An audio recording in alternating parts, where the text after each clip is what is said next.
ചങ്ങായിമാരെ നമസ്കാരമുണ്ട്. എല്ലാവർക്കും സുഖമല്ലേ? അങ്ങനെയാണെന്ന് വിചാരിക്കുന്നു. ഇന്ന് ഞാൻ വന്നിരിക്കുന്നത് അൺഹോളി എന്ന് പറയുന്ന ഒരു ഹൊറർ സിനിമയുടെ കഥയുമായിട്ടാണ്.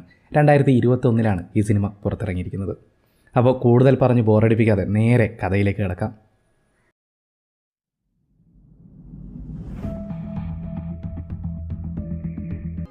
മേരി മാതാവ്, നമ്മുടെ യേശുക്രിസ്തുവിൻ്റെ അമ്മയായ മേരി. കോടിക്കണക്കിന് ആൾക്കാർ മേരിയെ ദൈവമായി കണ്ട് ആരാധിക്കുന്നു. മേരി മാതാവിൻ്റെ അതിശയങ്ങളെക്കുറിച്ച്, മഹിമകളെക്കുറിച്ച് ആരെങ്കിലുമൊക്കെ പറഞ്ഞിട്ട് നമ്മൾ കേട്ടിട്ടുണ്ടാവും, ലോകത്തിൻ്റെ വിവിധ ഭാഗങ്ങളിൽ നടക്കുന്നതായിട്ട്. അത്തരത്തിൽ ഒരുപാട് അത്ഭുതങ്ങൾ ഈ നാട്ടിലും അരങ്ങേറുന്നു. അതോടൊപ്പം ഒരുപാട് പ്രശ്നങ്ങളും. അത് എന്തൊക്കെയാണെന്ന് അറിയാൻ താല്പര്യമുണ്ടെങ്കിൽ വാ, നമുക്ക് കഥയിലേക്ക് പോവാം. കഥ ആരംഭിക്കുന്നത് 1845 ഒരു പെൺകുട്ടിയുടെ കഴുത്തിൽ കയർ കുരുക്കി അതിൻ്റെ അറ്റം ഒരുത്തൻ പിടിച്ചു നിൽക്കുന്നു. കൂടെ 4-5 പേരുമുണ്ട്.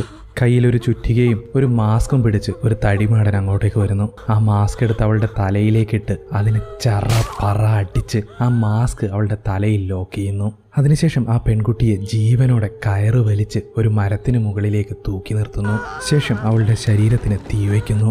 മരണവേദനയിൽ തുടിച്ചുകൊണ്ടിരിക്കുന്ന അവളുടെ മുന്നിലേക്ക് ഒരു പ്രീസ്റ്റ് കടന്നു വരുന്നു. കയ്യിലൊരു പാവയുമുണ്ട്. യേശുവിന്റെ തിരുനാമത്തിൽ, മേരി മാതാവിന്റെ തിരുനാമത്തിൽ ഞാൻ നിന്നോട് ആജ്ഞാപിക്കുന്നു എന്നൊക്കെ പറഞ്ഞിട്ട് എന്തൊക്കെയോ മന്ത്രങ്ങൾ ഉരുവിടുകയാണ് ആ പ്രീസ്റ്റ്. പാവം മന്ത്രവാദിനിയാണെന്നും പറഞ്ഞ് ഒന്നുമറിയാത്ത ആ പെൺകുട്ടിയെ അവരെല്ലാവരും കൂടി ചുട്ടുകൊന്നു. ആ സീൻ അവിടെ കട്ടാവുന്നു. തുടർന്ന് ഇപ്പോൾ പ്രസന്റിലുള്ള കാര്യങ്ങളാണ് കാണിക്കുന്നത്. 20-ാം നൂറ്റാണ്ട് നമ്മുടെ ഹീറോ ജെറിയെ കാണിക്കുന്നു. നമ്മുടെ ഈ ചാനലിലേക്ക് നല്ല നല്ല കണ്ടന്റ് കിട്ടാൻ വേണ്ടിയിട്ട് ഞാൻ എങ്ങനെയൊക്കെ സെർച്ച് ചെയ്യോ, അതുപോലെ നമ്മുടെ ഹീറോയും ന്യൂസ് പേപ്പറിലേക്ക് നല്ലൊരു കണ്ടന്റിന് വേണ്ടി സെർച്ച് ചെയ്തുകൊണ്ടിരിക്കുകയാണ്. ഇപ്പോൾ ഹീറോയ്ക്ക് ഒരു പുതിയ ഇൻഫർമേഷൻ ലഭിച്ചു. ഒരു ഗ്രാമത്തിൽ ഒരു പശുവിന്റെ മേലെ ഒരു പ്രത്യേക സിംബൽ പ്രത്യക്ഷപ്പെട്ടു. അങ്ങനെ അതിനെപ്പറ്റി അന്വേഷിക്കാൻ നമ്മുടെ ഹീറോ ആ ഗ്രാമത്തിലേക്ക് പോകുന്നു. കുറച്ച് പ്രായം ചെന്നൊരു മനുഷ്യൻ അവിടെ ഒരു പശുവിനെ കാണിച്ചിട്ട്, ദേ നോക്ക്, അതിന്റെ പുറത്തൊരു അടയാളം വന്നിരിക്കുന്നു, ഇതൊരു അത്ഭുതമല്ലേ, ഇതൊരു അതിശയല്ലേ എന്ന് നായകനോട് പറയുന്നു. ഡോ പേട്ട തലയാ മാങ്ങാത്തൊലി, അത്ഭുതം. നിങ്ങളുടെ മോൻ എത്ര വയസ്സുണ്ടോ? അയാൾ പറയും 15 വയസ്സ്. അവൻ ഏതോ ഫുട്ബോൾ കളിക്കാരുടെ ലോഗോയും വരച്ച് ഇതിന് വെച്ചതിന് അത്ഭുതം പോലും, എൻ്റെ സമയം വെറുതെ കളയാൻ എന്നും പറഞ്ഞ് നായകൻ അയാളോട് ദേഷ്യപ്പെടുന്നു. അവർ നിൽക്കുന്ന വയലിനടുത്ത് ഒരു പള്ളിയുണ്ട്. ഇവരിങ്ങനെ സംസാരിച്ചുകൊണ്ടിരിക്കുന്നതിനിടയിൽ അവിടുത്തെ ഒരു പള്ളിയിലച്ഛൻ അങ്ങോട്ടേക്ക് വരുന്നു. എന്നിട്ട് ആ പശുവിന്റെ ഓണറോട് ചൂടാവുന്നു. ഡോ ഇങ്ങനെ ആളെ പറ്റിച്ചോണ്ടിരുന്നോ, ഒരു അത്ഭുതം പോലും, ആ പെയിന്റിങ് മായ്ച്ചു കളഞ്ഞിട്ട് വേഗം പോകാൻ നോക്കുമെന്നും പറഞ്ഞിട്ട് ആ പള്ളിയിലച്ഛൻ അയാളോട് ദേഷ്യപ്പെട്ടിട്ട് അവിടെ നിന്നും പോകുന്നു. നമ്മുടെ നായകനോ ഒരു നല്ല കഥ കിട്ടുമെന്ന് വിചാരിച്ചിട്ടാണ് ഇങ്ങോട്ടേക്ക് കെട്ടിയെടുത്തത്. ഇതിപ്പോൾ ഒരു ദിവസം മൊത്തം പോയല്ലോ ഈ കാലമാടൻ കാരണം എന്ന് പറഞ്ഞിട്ട് ഇങ്ങനെ ഇറിറ്റേറ്റ് ആയിട്ട് അവിടെ നിന്നും പോകാൻ ഒരുങ്ങുന്നു. അങ്ങനെ അദ്ദേഹം അവിടെ നിന്ന് പോകുന്നതിനിടയിൽ ഒരു മരത്തിന്റെ അടിയിൽ നിന്ന് എന്തോ ഒരു ശബ്ദം കേൾക്കുന്നു. ഇങ്ങോട്ടേക്ക് വാ എന്ന് വിളിക്കുന്നത് പോലെ. ഉടനെ തന്നെ അദ്ദേഹം അവിടേക്ക് ചെല്ലുന്നു. അവിടെ പോയി നോക്കുമ്പോൾ ആ മരത്തിനടിയിൽ നിന്ന് എന്തോ ഒരു വെളിച്ചം കാണുന്നു. അങ്ങനെ നായകൻ അതിൻ്റെ ഉള്ളിൽ എന്താ ഉള്ളതെന്ന് ഇങ്ങനെ സെർച്ച് ചെയ്യുന്നതിൻ്റെ ഇടയിൽ ഒരു പാവ കിട്ടുന്നു. ചങ്ങലയാൽ ബന്ധിച്ച ഒരു പാവ. ആ പാവയുടെ മുകളിലായി ഫെബ്രുവരി 31, 18-ാം നൂറ്റാണ്ട് എന്ന് എഴുതി വെച്ചിട്ടുണ്ടായിരുന്നു. ഫെബ്രുവരി 31? ഫെബ്രുവരി 28 ഉള്ളൂ.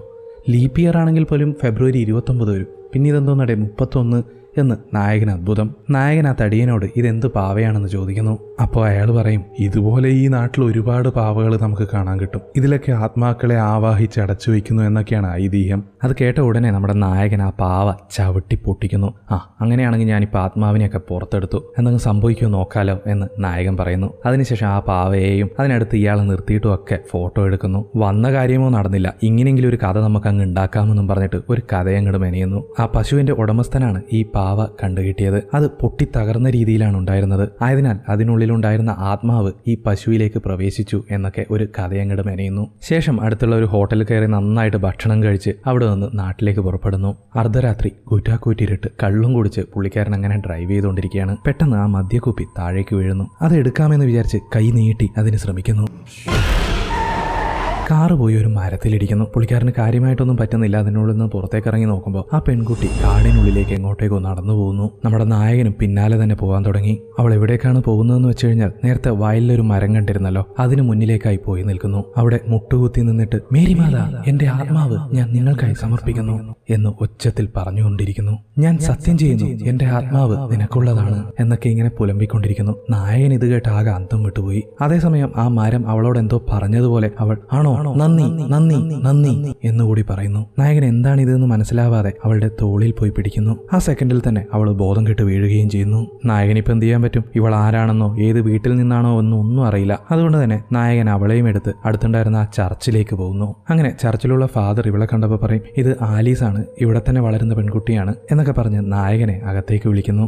ശേഷം ഒരു ഡോക്ടർ വന്ന് ആലീസിനെ പരിശോധിക്കുന്നു. അവർ രണ്ടുപേരും സൈൻ ലാംഗ്വേജിലാണ് സംസാരിക്കുന്നത്. അങ്ങനെ ഡോക്ടർ അവരോടായിട്ട് പറയും, പേടിക്കാനൊന്നുമില്ല, അവള് അറിയാതെ ഉറക്കത്തിലൊന്നും നടന്നു പോയതാണ്, ഇതൊരു അസുഖമൊന്നുമല്ല, അത് മാറിക്കോളും എന്നും പറഞ്ഞ് ഡോക്ടർ അവിടെ നിന്നും ഇറങ്ങുന്നു. പിന്നാലെ തന്നെ നമ്മുടെ നായകനും ഡോക്ടറുടെ കൂടെ പോകുന്നു. നമ്മുടെ ഹീറോയ്ക്ക് ആകെ ഷോക്കായി പോയി. കാരണം ആ മരത്തിന് മുന്നിൽ ഇരുന്നിട്ട് അവൾ എൻ്റെ ആത്മാവിനെ അർപ്പിക്കുന്നു, അത് ഇത് എന്നൊക്കെ സംസാരിച്ചുകൊണ്ടിരുന്നു. ഇവിടെ വന്ന് നോക്കുമ്പോൾ അവൾ ഊമയാണ്. ഡോക്ടറോട് ഇക്കാര്യം പറയുമ്പോൾ ഡോക്ടർ പറയും, ഒരു സാധ്യതയില്ല, നിങ്ങളെന്തോ സ്വപ്നം കണ്ടതെങ്ങാനാണ്, അവൾക്ക് ജനിച്ചപ്പോൾ മുതൽ സംസാരിക്കാനോ ചെവി കേൾക്കാനോ സാധിക്കുകയില്ല എന്ന് ഡോക്ടർ നായകനോട് പറയുന്നു. അതിനുശേഷം നായകനെ തൊട്ടടുത്തുള്ള ഒരു ഹോട്ടലിൽ ആ ഡോക്ടർ ഡ്രോപ്പ് ചെയ്യുന്നു. കാരണം നായകന്റെ കാറാകെ ഡാമേജ് ആയിട്ടല്ലേ ഉള്ളത്. അത് ശരിയാക്കുന്നത് വരെ പുള്ളിക്ക് അവിടെ നിന്നും പോകാനും പറ്റില്ല. അടുത്ത ദിവസം രാവിലെ നമ്മുടെ ആലീസ് മേരി മാതാവിന്റെ പ്രതിമയ്ക്ക് മുന്നിൽ മുട്ടുകുത്തി പ്രാർത്ഥിച്ചുകൊണ്ടിരിക്കുകയാണ്. അന്ന് സൺഡേ ആയതുകൊണ്ട് തന്നെ ആ ചർച്ചിൽ ഒരുപാട് പേര് വന്നിട്ടുണ്ട്. നമ്മുടെ നായകനും അങ്ങോട്ടേക്ക് വരുന്നു. പെട്ടെന്ന് നമ്മുടെ ആലീസിന് ആരോ തന്റെ പേര് വിളിക്കുന്നതായി കേൾക്കുന്നു. ചെവി കേൾക്കില്ല എന്ന് പറഞ്ഞ ആലീസ് പെട്ടെന്ന് തിരിഞ്ഞു നോക്കുന്നു. ശേഷം ആ ശബ്ദം കേട്ട ദിക്കിലേക്ക് നടക്കാൻ തുടങ്ങി. അതോടൊപ്പം തന്നെ ആ ചർച്ചിലുണ്ടായിരുന്ന കുട്ടികളും അവളുടെ പിന്നാലെ പോവാൻ തുടങ്ങി. അതുകൊണ്ടതോടെ ആ ചർച്ചിലുള്ള എല്ലാവരും അതിന് പിന്നാലെ വരിവരിയായി പോയി തുടങ്ങി. നേരെ എങ്ങോട്ടേക്കാണ് ഇവർ പോയതെന്നറിയോ? ആ വയലിലുള്ള മരത്തിന്റെ മുന്നിലേക്ക്. അവിടെ വെച്ച് നമ്മുടെ ആലീസിന്റെ മുൻപിൽ പ്രകാശപൂരിതമായ ഒരു സ്ത്രീരൂപം പ്രത്യക്ഷപ്പെടുന്നു. മറ്റൊരാൾക്കും അത് കാണാൻ കഴിയുന്നുണ്ടായിരുന്നില്ല. നമ്മുടെ ഹീറോ ആവട്ടെ കയ്യിലുള്ള ക്യാമറ ഉപയോഗിച്ച് നടക്കുന്ന കാര്യങ്ങളൊക്കെ റെക്കോർഡ് ചെയ്യുന്നു. എല്ലാവരും ചുറ്റും നിന്ന് അത്ഭുതത്തോടെ ആലീസിനെ നോക്കി നിൽക്കുന്നു. നമ്മുടെ ആലീസിന്റെ വളർത്തച്ഛനായ ഫാദർ അവളുടെ അടുത്തേക്കായി പോകുന്നു. പെട്ടെന്ന് ആലീസ് സംസാരിക്കുന്നു. എല്ലാവരും ഞെട്ടിത്തരിച്ചുപോയി. അവൾക്കും നടക്കുന്നതൊന്നും വിശ്വസിക്കാൻ സാധിക്കുന്നുണ്ടായിരുന്നില്ല. തുടർന്ന് അവൾ എല്ലാവരോടുമായി പറയുന്നു, വിശുദ്ധയായ അവൾക്ക് എല്ലാവരോടുമായി ഒരു മെസ്സേജ് പറയാനുണ്ട്. നമ്മളെല്ലാവരും നാളെയും ഇവിടെ വരാൻ അവൾ ആഗ്രഹിക്കുന്നു. അവളുടെ പേര് മേരി എന്നാണ്. അത് കേട്ടതോടെ വിശ്വാസികളൊക്കെ കൈകൂപ്പാൻ തുടങ്ങി. ഫാദറിനും ഡോക്ടർക്കും നായകനും ഒക്കെ സന്തോഷമായി. നമ്മുടെ ഡോക്ടർ ആലീസിനെ കൂട്ടിക്കൊണ്ടുപോയി ചില ടെസ്റ്റുകളൊക്കെ നടത്തുന്നു. ഞാൻ സംസാരിക്കുന്നത് പോലെ നീ ആവർത്തിച്ചാൽ മതിയെന്ന് ഡോക്ടർ അവളോട് പറയുന്നു. അവൾ അതൊക്കെ അതുപോലെ ആവർത്തിക്കുന്നു. എല്ലാവർക്കും ഭയങ്കരമായ സന്തോഷം. മേരി മാതാവാണ് അവളുടെ പ്രശ്നങ്ങളെല്ലാം തീർത്ത് അവളെ സംസാരിപ്പിച്ചത് എന്ന് എല്ലാവരും വിശ്വസിച്ചു. നമ്മുടെ ഹീറോ താനെടുത്ത ഫോട്ടോയൊക്കെ നോക്കി അതിനുശേഷം അദ്ദേഹത്തിന്റെ ഓഫീസിലേക്ക് വിളിച്ചിട്ട് കാര്യം പറയുന്നു. ഇങ്ങനെ ഒരു ന്യൂസ് ഉണ്ട്, ഇവിടെ ഒരു ഡിവൈൻ പവർ ഉണ്ടായിട്ടുണ്ട് എന്നൊക്കെ പറഞ്ഞിട്ട് അവിടുത്തെ മേധാവിയോട് സംസാരിക്കും. അപ്പോൾ പുള്ളിക്കാരിക്ക് ഇവനെ നന്നായിട്ട് അറിയാൻ തോന്നുന്നു. പുള്ളിക്കാരി പറയും, ഡേ നിനക്കൊന്നും ഈ സത്യകഥയിൽ വലിയ വിശ്വാസമൊന്നുമില്ലല്ലോ, എപ്പോഴും നുണക്കഥ എഴുതാനല്ലേ താല്പര്യമുള്ളൂ, അപ്പോൾ ഇതും നുണയായിരിക്കും എന്ന് പറഞ്ഞിട്ട് പുള്ളിക്കാരി അതിൽ വിശ്വസിക്കുന്നില്ല. അടുത്ത സീനിൽ ചുവന്ന ആകാശത്തിന് കീഴെ ആ പള്ളിയും മരവും കാണിക്കുന്നു. ഹീറോ ചവിട്ടി പൊട്ടിച്ച ആ പാവ പഴയതുപോലെ ആയിരിക്കുന്നു. അത് വിണ്ട് കീറാൻ തുടങ്ങി. അതിന് സമീപം രക്തത്താൽ ചുവന്ന ഒരു പുഴയും ഉണ്ടായിരുന്നു.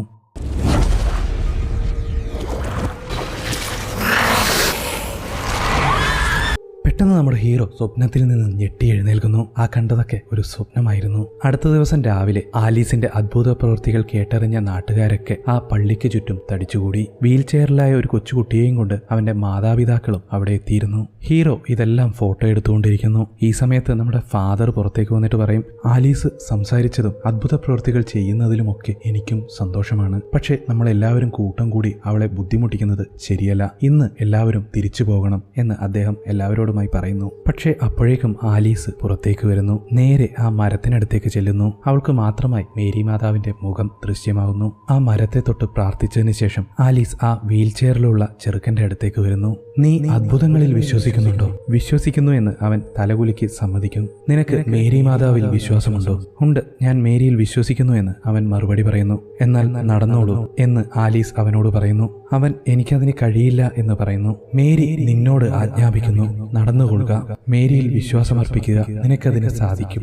അതോടെ അവനും കഷ്ടപ്പെട്ട് ശ്രമിച്ച് നടക്കാൻ തുടങ്ങുന്നു. എല്ലാവരും ഇത് കണ്ടതോടെ അത്ഭുത സ്തബ്ധരായിപ്പോയി. ഹീറോ ഇതെല്ലാം റെക്കോർഡ് ചെയ്യുന്നുണ്ടായിരുന്നു. സകല വിശ്വാസികളും ആലീസിന് മുന്നിൽ മുട്ടുകുത്തി പ്രാർത്ഥിക്കാൻ തുടങ്ങി. ചർച്ചിനുള്ളിലെ മേരി മാതാവിന്റെ രൂപത്തിന്റെ കണ്ണിലൂടെ സന്തോഷാശ്രു പൊഴിയുമെന്ന് കരുതിയപ്പോൾ കണ്ണിൽ നിന്നും രക്തമൊഴുകാൻ തുടങ്ങി. ആ സീൻ അവിടെ കട്ടാവുന്നു. ഇപ്പോ ഈ ഗ്രാമത്തിൽ നടക്കുന്ന അതിശയങ്ങളെക്കുറിച്ച് ടിവിയിൽ വാർത്ത വരാൻ തുടങ്ങി. അങ്ങനെ ആ വാർത്തയുടെ അടിസ്ഥാനത്തിൽ ബിഷപ്പ് ഒരു പ്രസ് കോൺഫറൻസ് അറേഞ്ച് ചെയ്യുന്നു. അവിടെ വെച്ച് മേരി മാതാവ് ആരാണെന്നും മാതാവിന്റെ ആദ്യ രൂപം എങ്ങനെ ഉണ്ടായി എന്നുമൊക്കെ പറഞ്ഞുകൊണ്ടിരിക്കുകയാണ്. 1917 3 കൊച്ചു കുട്ടികളാണ് മേരി മാതാവിന്റെ ശില ആദ്യമായി ഉണ്ടാക്കിയതെന്നും അതിനുശേഷം പല അത്ഭുതങ്ങളും അവിടെ സംഭവിച്ചു എന്നും ആ ബിഷപ്പ് പറയുന്നു. അതിനുശേഷം 1981 6 പേര് അവിടെ വെച്ച് മേരി മാതാവിന്റെ രൂപം ദർശിച്ചു എന്ന് പറയപ്പെടുന്നു. ഇപ്പോ ഈ നൂറ്റാണ്ടിലും ആ സ്ഥലത്ത് ലക്ഷക്കണക്കിന് ഭക്തർ വന്ന് മേരി മാതാവിനെ ആരാധിക്കുന്നു എന്ന് ബിഷപ്പ് പറയുന്നു. അതായത് താങ്കൾ പറയുന്നത് ഈ സ്ഥലവും അതുപോലെ മാറാൻ പോവുകയാണ് എന്നാണോ എന്ന് നമ്മുടെ ഹീറോ ചോദിക്കുന്നു. അങ്ങനെയല്ല, ഈ നടക്കുന്നതൊക്കെ യഥാർത്ഥത്തിൽ അത്ഭുതം തന്നെയാണോ അതോ വെറും മാജിക് ആണോ എന്ന് ഞങ്ങൾക്ക് അറിയേണ്ടതുണ്ട്. അതിനാണ് ഞങ്ങൾ വന്നിരിക്കുന്നത്. അതിനുവേണ്ടി മൺസിനോർ എന്ന് പറയുന്ന ഒരു പ്രീസ്റ്റിനെ ആ ദൗത്യം ഏൽപ്പിച്ചിരിക്കുകയാണ്. അങ്ങനെ അദ്ദേഹം വന്നിട്ട് എല്ലാവരോടുമായിട്ട് പറയും, ഈ മിറാക്കിൾസ് ഒക്കെ സത്യസന്ധമാണ് എന്ന് തെളിയിക്കാൻ വേണ്ടിയിട്ട് കുറച്ച് നടപടിക്രമങ്ങളുണ്ട്. അതെന്തൊക്കെയാണെന്ന് വെച്ച് കഴിഞ്ഞാൽ, അസുഖം ശാസ്ത്രലോകത്തിന് ഒരിക്കലും ക്യൂർ ചെയ്യാൻ പറ്റാത്തതായിരിക്കണം. അതുമാത്രമല്ല, ആ ക്യൂർ നടക്കുന്നത് അപ്പോൾ ആ സമയത്തായിരിക്കണം. ഈ മിറാക്കിൾ സത്യമാണോ അല്ലയോ എന്ന് തെളിയിക്കുന്നതിന് എൻ്റെ കഴിവുകളും അറിവുകളും ഞാൻ പൂർണ്ണമായും ഉപയോഗപ്പെടുത്തുമെന്ന് അദ്ദേഹം പറയുന്നു. അതിനുശേഷം ആ മീഡിയ പേഴ്സൺസ് എല്ലാം കൂടി നമ്മുടെ ആലീസിനെ ഇൻ്റർവ്യൂ ചെയ്യാൻ ആരംഭിക്കുന്നു. പക്ഷേ അവരൊക്കെ ചോദിച്ചത് നമ്മുടെ ആലീസിനെ ഹരാസ് ചെയ്യുന്ന രീതിയിലുള്ള ചോദ്യങ്ങളായിരുന്നു. നിങ്ങൾക്ക് എപ്പോഴെങ്കിലും മെൻ്റൽ ഇൽനെസ് ഉണ്ടായിട്ടുണ്ടോ, അങ്ങനെ ഇങ്ങനെ എന്നുള്ള ചോദ്യങ്ങളായിരുന്നു ചോദിച്ചത്. അവൾക്ക് ആകെ വിഷമമാവുന്നു. ആ സമയത്ത് നമ്മുടെ നായകൻ മാത്രമാണ് നല്ല നല്ല ചോദ്യങ്ങൾ ആവർത്തിച്ചത്. അതുകൊണ്ട് തന്നെ ആലീസ് അവനോട് മാത്രമായിരുന്നു ഉത്തരം പറഞ്ഞുകൊണ്ടിരുന്നത്.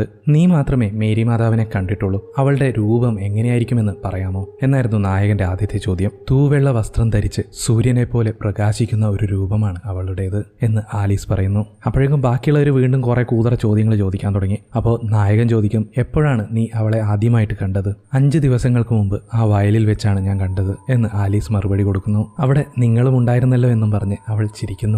നമ്മളിൽ നിന്ന് മേരിക്ക് എന്താണ് വേണ്ടത് എന്ന് നായകൻ ആലീസിനോട് ചോദിക്കുന്നു. നമ്മുടെ വിശ്വാസം, അത് മാത്രമാണ് വേണ്ടത് എന്ന് അവൾ മറുപടി പറയുന്നു. ഇപ്പോൾ ആ മരത്തിന് ചുറ്റുമായിട്ട് ഒരു കൂടാരമൊക്കെ പണിതുകൊണ്ടിരിക്കുകയാണ്. ആ സമയത്ത് നമ്മുടെ ആലീസിന്റെ വളർത്തച്ഛനുണ്ടല്ലോ, ഫാദർ അങ്ങോട്ടേക്ക് തന്നെ നോക്കിക്കൊണ്ട് നിൽക്കുകയാണ്. ആ മുഖത്ത് ഒരു പേടിയും സങ്കടവും ഒക്കെയുണ്ട്. അങ്ങനെ അദ്ദേഹം ആ മരത്തിനടുത്തേക്ക് പോകുന്നു. ആ മരത്തിനടുത്ത് വെച്ച് അദ്ദേഹത്തിന്റെ കാലിൽ എന്തോ തട്ടുന്നു. എന്താണെന്ന് നോക്കുമ്പോൾ നായകൻ ചവിട്ടി പൊട്ടിച്ച ആ പാവ. ഫാദർ അത് പരിശോധിക്കുന്നതിനിടയിൽ ആ മരത്തിന് പിന്നിലായി ഒരു വികൃത രൂപം പ്രത്യക്ഷപ്പെടുന്നു. നമ്മുടെ നായകൻ സ്വപ്നത്തിൽ കണ്ടതുപോലെ ഒരു രൂപം. ആ രൂപം അതിന്റെ കൂർത്ത വിരലുകൾ നീട്ടി ഫാദറിന് നേരെ തിരികുകയാണ്. പെട്ടെന്ന് ആരോ ആ കൂടാരത്തിലേക്ക് വരുന്നു. അതോടെ ആ രൂപം അപ്രത്യക്ഷമാവുന്നു. ശേഷം ഫാദർ ആ പാവയും എടുത്തിട്ട് അദ്ദേഹത്തിന്റെ റൂമിലേക്ക് പോകുന്നു.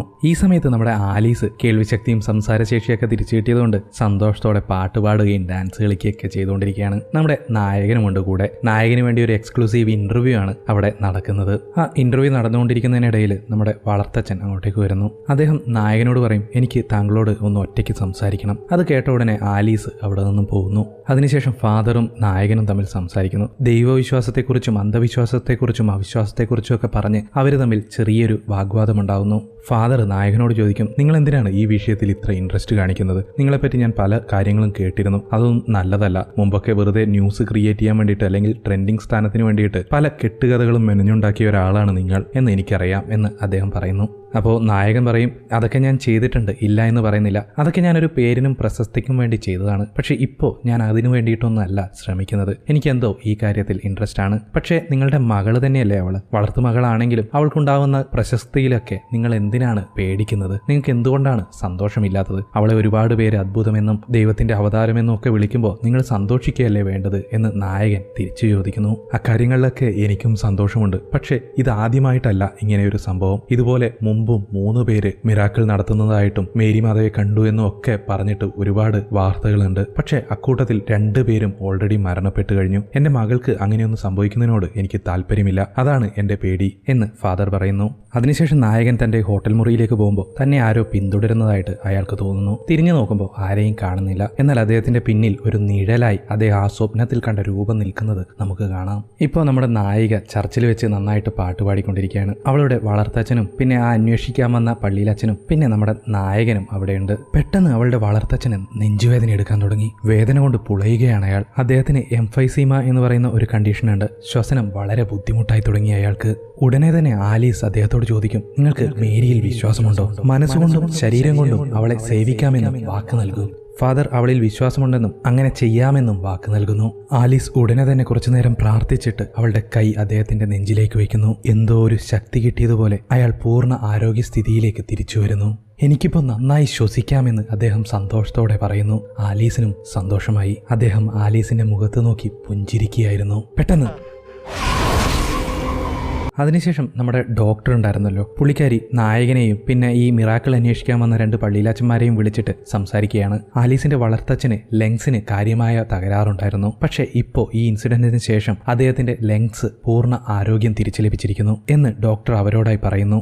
അപ്പോൾ നമ്മുടെ നായകൻ മുമ്പ് ഒരു കാലുവയ്യാത്ത കുട്ടിയെ ആലീസ് എഴുന്നേൽപ്പിച്ചില്ലേ, അക്കാര്യം കൂടി ചോദിക്കും. അവന് മസ്കുലാർ ഡിസ്ട്രോഫി ആയിരുന്നു. ആ അസുഖം ബാധിച്ചു കഴിഞ്ഞാൽ അവന് ഒരിക്കലും എഴുന്നേറ്റ് നടക്കാൻ സാധിക്കില്ല എന്നാണ് ഡയഗ്നോസ് ചെയ്തിരുന്നത്. അതായത് അതിന് ട്രീറ്റ്മെന്റ് ഇല്ലായിരുന്നു എന്ന് ഡോക്ടർ പറയുന്നു. അങ്ങനെ ഇതൊക്കെ കേട്ടപ്പോഴും കണ്ടപ്പോഴും ആ പള്ളിയിലച്ചന്മാർക്ക് ഇതൊക്കെ അത്ഭുതമാണെന്ന് വിശ്വാസമാവുന്നു. അങ്ങനെ ആലീസിനെ ഒരു ദൈവിക ചൈൽഡായി അവർ അംഗീകരിക്കുന്നു. അങ്ങനെ ആ ബിഷപ്പ് ആ സ്ഥലത്തെ വിശുദ്ധമാക്കാനുള്ള ചടങ്ങുകൾ ചെയ്യുകയാണ്.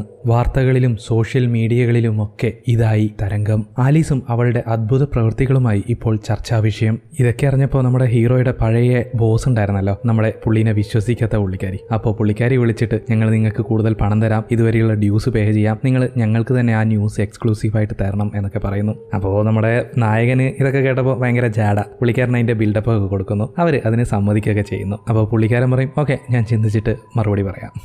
അങ്ങനെ ആ സീൻ അവിടെ കട്ടാവുന്നു. തുടർന്ന് നമ്മുടെ ആലീസിന്റെ വളർത്തച്ഛനെ കാണിക്കുന്നു. അദ്ദേഹം സിഗരറ്റൊക്കെ വലിച്ചുകൊണ്ടിരിക്കുക. പള്ളിയിലച്ഛന്മാർ സിഗരറ്റ് വലിക്കൂ?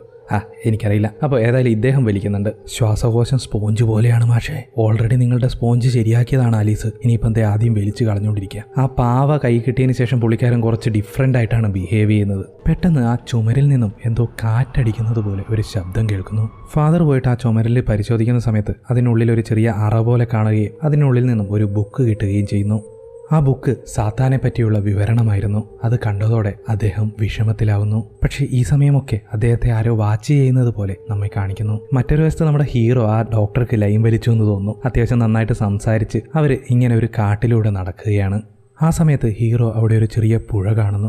അതിന് സമീപത്തായി ഒരു പഴയ വീടും. അത് കണ്ടപ്പോൾ ഹീറോയ്ക്ക് തോന്നുന്നു ഇത് ഞാൻ എപ്പോഴും കണ്ടതാണല്ലോ. അക്കാര്യം നായകൻ നമ്മുടെ ഡോക്ടറോടും പറയുന്നു. അപ്പോൾ പുള്ളിക്കാരി പറയും ഞങ്ങളൊക്കെ ഇവിടെ മുമ്പ് വരാറുണ്ടായിരുന്നു ഈ ഈസ്റ്റർ ദിവസങ്ങളിലൊക്കെ, പിന്നെ ചർച്ച് ഇത് വിറ്റതിന് ശേഷം ഞങ്ങളാരും ഇങ്ങോട്ടേക്ക് വന്നിട്ടില്ല എന്ന് പറയുന്നു. അപ്പോൾ നായകൻ ചോദിക്കും ചർച്ച് പ്രോപ്പർട്ടിയോ? അപ്പോൾ എപ്പോഴാണ് ഇത് വിറ്റത്? അപ്പോൾ പുള്ളിക്കാരി പറയും ഏകദേശം 1800. അപ്പോൾ നായകൻ പറയും 1845 അല്ലേ? അത് നിങ്ങൾക്ക് എങ്ങനെ അറിയാമെന്ന് ഡോക്ടർ അത്ഭുതപ്പെടുന്നു. അങ്ങനെ അവർ സംസാരിച്ചുകൊണ്ടിരിക്കുന്നതിനിടയിൽ താഴെ വെള്ളത്തിൽ എന്തോ ബബിൾസ് ഇങ്ങനെ വരുന്നത് കാണും. നായകൻ മെല്ലെ അവിടെ ഇരുന്ന് അതെന്താണെന്ന് ഇങ്ങനെ നോക്കിക്കൊണ്ട് നിൽക്കുകയാണ്.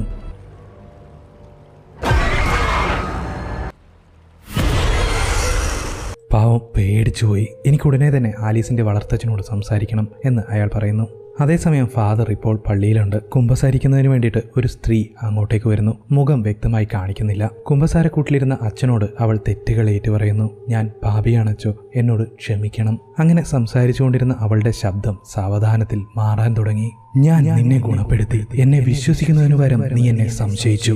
നീ ഇപ്പോൾ കണ്ടെത്തിയിരിക്കുന്ന സത്യത്തിന് നിന്റെ ജീവന്റെ വിലയാണ്. നീ എന്താണ് കരുതിയത്? എന്നെ നിനക്ക് തടയാനാവുമെന്നാണോ? അതിന് ശ്രമിച്ചവരെ ഞാൻ എന്ത് ചെയ്തു എന്ന് നിനക്കറിയണോ? അവരുടെ അസ്ഥിയിൽ നിന്ന് ഞാൻ മാംസം പിച്ചി ചീന്തിയെടുത്തു. അവരുടെ ശ്വാസനാളം ഞാൻ വലിച്ചു കീറി. അവസാന ശ്വാസത്തിനായി അവർ പെടയുന്നത് ഞാൻ കണ്ടു നിന്ന് ആസ്വദിച്ചു.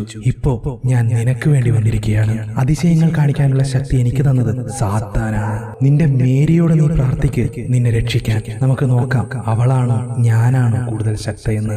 ഫാദർ പേടിച്ചരണ്ട് ആ കുമ്പസാരക്കൂട്ടിൽ നിന്നും പുറത്തേക്ക് വരുന്നു. പുറത്തു നോക്കിയപ്പോൾ ആരെയും കാണാനില്ല. പെട്ടെന്ന് അദ്ദേഹത്തിന് മുന്നിൽ ഒരു രൂപം പ്രത്യക്ഷപ്പെടുന്നു. കഴുത്തിൽ കുരുക്കിയിട്ട കയറുമായി ഒരു സാത്താൻ.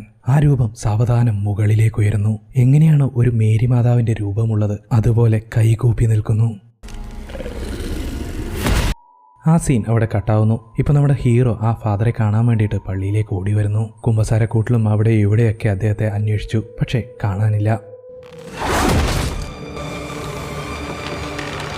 അങ്ങനെ ഫാദറിന്റെ ശവശരീരം അവിടെ നിന്ന് കൊണ്ടുപോകുന്നു. എല്ലാവരും വിചാരിച്ചിരിക്കുന്നത് ഫാദർ ഡിപ്രഷൻ കാരണം സൂയിസൈഡ് ചെയ്തു എന്നാണ്. അതിനുശേഷം നമ്മുടെ ഹീറോ ആലീസിനെ വീണ്ടും ഇന്റർവ്യൂ ചെയ്യുന്നു. എനിക്ക് ബന്ധം എന്നുണ്ടായിരുന്നത് അദ്ദേഹം മാത്രമായിരുന്നു, ഇപ്പോൾ അദ്ദേഹവുമില്ല എന്ന് ആലീസ് കരഞ്ഞുകൊണ്ട് പറയുന്നു. അതിനുശേഷം ഹീറോ ആലീസിനോട് ചോദിക്കും, നിങ്ങളിപ്പോൾ ഒരാളെ ആരാധിക്കുന്നുണ്ട്, അതെങ്ങനെയാണ് ദൈവമാവുന്നത്? എന്തുകൊണ്ട് ഒരു സാത്താനായിക്കൂടാ? അത് മാതാവാണ്, ലോക നന്മയാണ് അവളുടെ ഉദ്ദേശം, അവൾ പരിശുദ്ധയാണ് എന്ന് ആലീസ് മറുപടി പറയുന്നു. അതിനുശേഷം അതിനുശേഷം നമ്മുടെ നായകൻ വീണ്ടും പഴയ ഹോട്ടലിലേക്ക് തിരിച്ചു പോകുന്നു. ആ സമയത്ത് ആ രൂപം അവന്റെ മുന്നിൽ വന്ന് നിൽക്കുന്നു. നായകനാകെ ഞെട്ടിത്തരിച്ചുപോയി. പെട്ടെന്ന് തൊട്ടടുത്ത റൂമിലെ ഒരു സ്ത്രീ വാതിൽ തുറന്ന് പുറത്തു വന്നപ്പോൾ ആ രൂപം അപ്രത്യക്ഷമായി. അങ്ങനെ നമ്മുടെ നായകൻ റൂമിലേക്ക് പോയിട്ട് ഇപ്പോൾ നായികയെ ഇന്റർവ്യൂ ചെയ്തിട്ടുണ്ടായിരുന്നല്ലോ, ആ വീഡിയോസ് ഒക്കെ കണ്ടുകൊണ്ടിരിക്കുകയാണ്.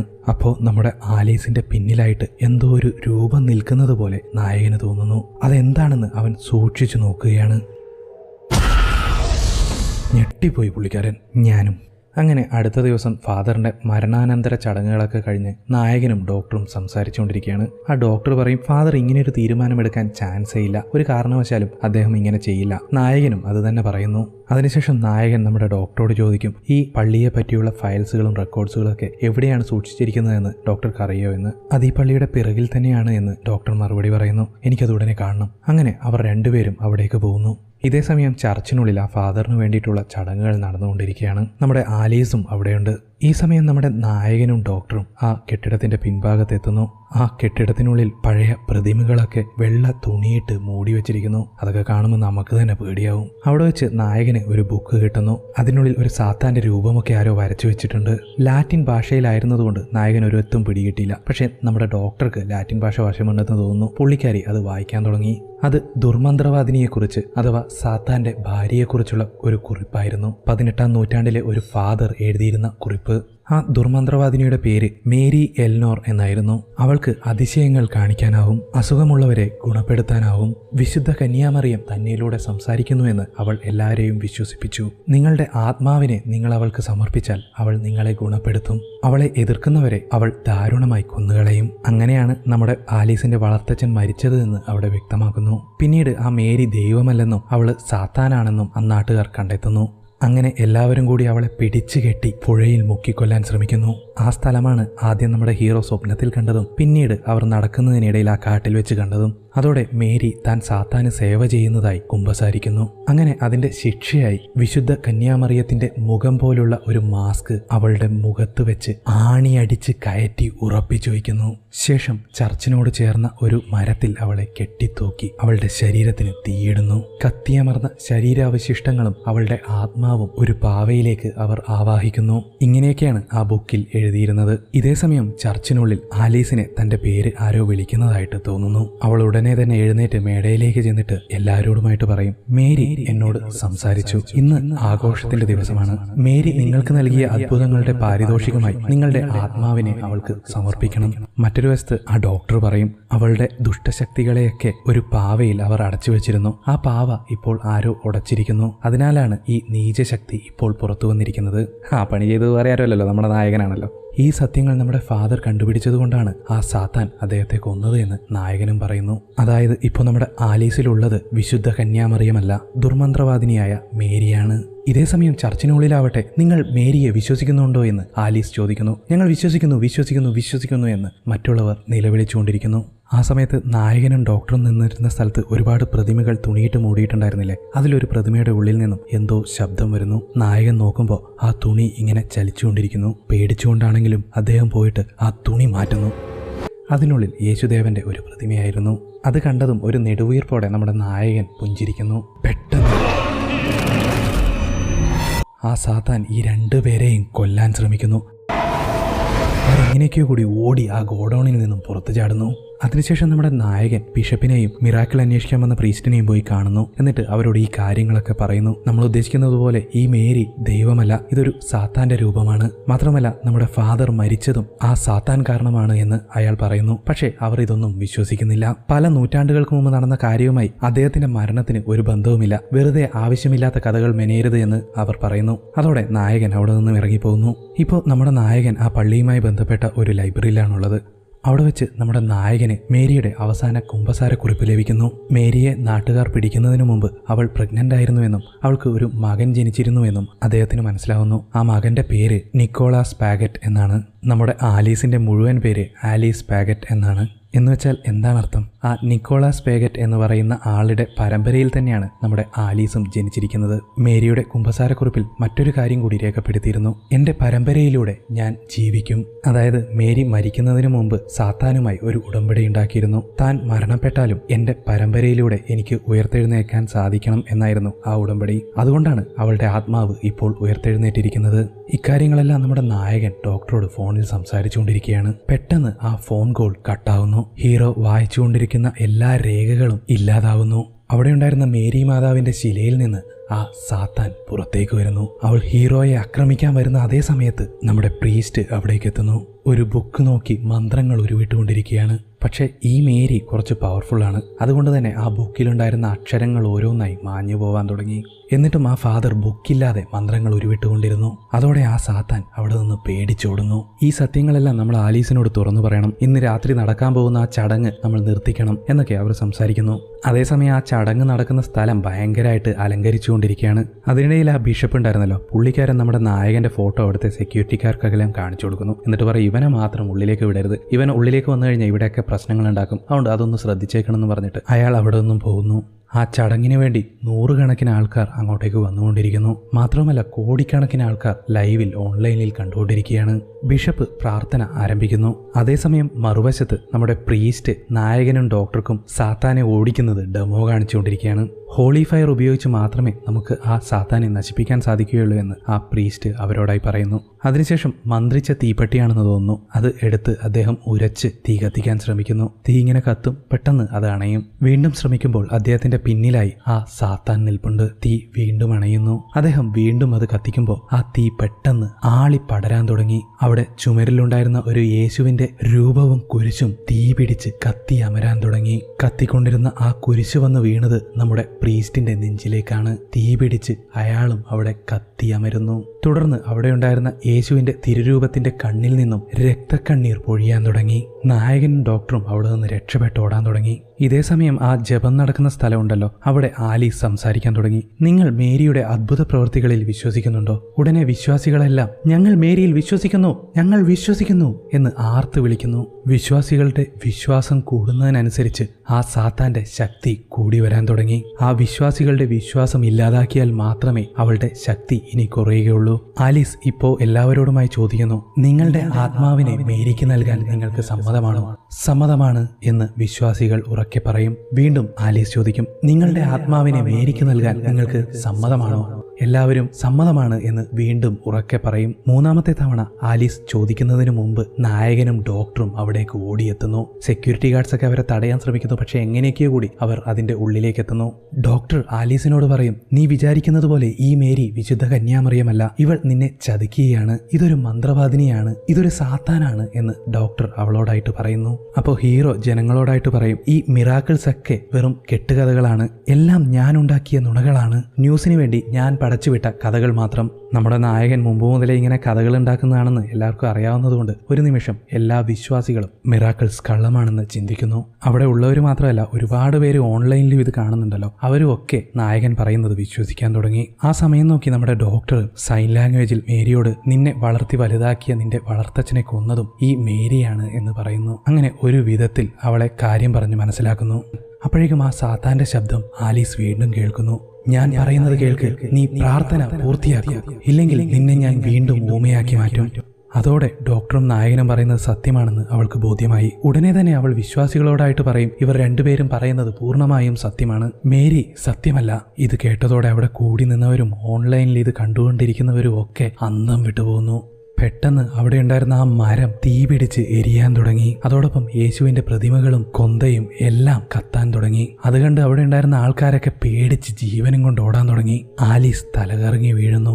ആദ്യം ആലീസ് നടത്തിച്ച ഒരു പയ്യനുണ്ടായിരുന്നില്ലേ, അവനിപ്പോ നടക്കാൻ പറ്റുന്നില്ല. അവൻ ആ ആൾക്കൂട്ടത്തിൽ വീണുപോയി. നമ്മുടെ ഡോക്ടർ ഓടിപ്പോയി അവനെയും എടുത്ത് പുറത്തെത്തിക്കുന്നു. അവിടമെല്ലാം തീ പിടിച്ച് എരിഞ്ഞുകൊണ്ടിരിക്കുകയാണ്. അതിനുള്ളിൽ നിന്നും ആ മേരി പുറത്തേക്ക് വരുന്നു. ആ ബിഷപ്പും ആലീസും ഒക്കെ ആ രൂപം കണ്ട് ഞെട്ടിത്തരിച്ചു നിൽക്കുകയാണ്.